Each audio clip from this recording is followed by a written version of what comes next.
Daily Bible reading, Judges chapter 15. Some time later, in the season of the wheat harvest, Samson came to visit his wife, bringing a kid as a gift. He said, "Let me go into the chamber to my wife." But her father would not let him go in. "I was sure," said her father, "that you had taken a dislike to her, so I gave her to your wedding companion. But her younger sister is more beautiful than she. Let her become your wife instead." Thereupon Samson declared, "Now the Philistines can have no claim against me for the harm I shall do to them." Samson went and caught 300 foxes. He took torches, and turning the foxes tail to tail, he placed a torch between each pair of tails. He lit the torches and turned the foxes loose among the standing grain of the Philistines, setting fire to stacked grain, standing grain, vineyards, and olive trees. The Philistines asked, "Who did this?" And they were told, "It was Samson, the son-in-law of the Timnite, who took Samson's wife and gave her to his wedding companion."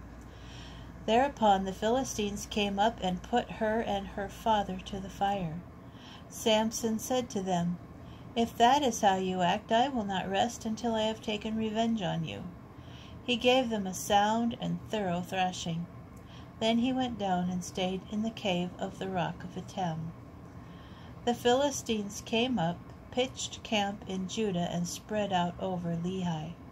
The men of Judah asked, "Why have you come up against us?" They answered, "We have come to take Samson prisoner, and to do to him as he did to us." Thereupon 3,000 men of Judah went down to the cave of the rock of Etam, and they said to Samson, "You knew that the Philistines ruled over us. Why have you done this to us?" He replied, "As they did to me, so I did to them." "We have come down," they told him, "to take you prisoner and to hand you over to the Philistines." "But swear to me," said Samson to them, "that you yourselves will not attack me." "We won't," they replied. "We will only take you prisoner and hand you over to them. We will not slay you." So they bound him with 2 new ropes and brought him up from the rock. When he reached Lehi, the Philistines came shouting to meet him.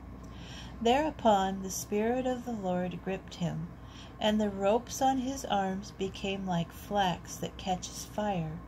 The bonds melted off his hands. He came upon a fresh jawbone of a donkey, and he picked it up, and with it he killed 1,000 men. Then Samson said, "With the jaw of a donkey, mass upon mass. With the jaw of a donkey I have slain 1,000 men." As he finished speaking, he threw the jawbone away. Hence that place was called Ramath Lehi. He was very thirsty, and he called to the Lord, "You yourself have granted this great victory through your servant, and must I now die of thirst and fall into the hands of the uncircumcised?" So God split open the hollow which is at Lehi, and the water gushed out of it. He drank, regained his strength, and revived. That is why it is called to this day En Hakkore of Lehi. He led Israel in the days of the Philistines for 20 years.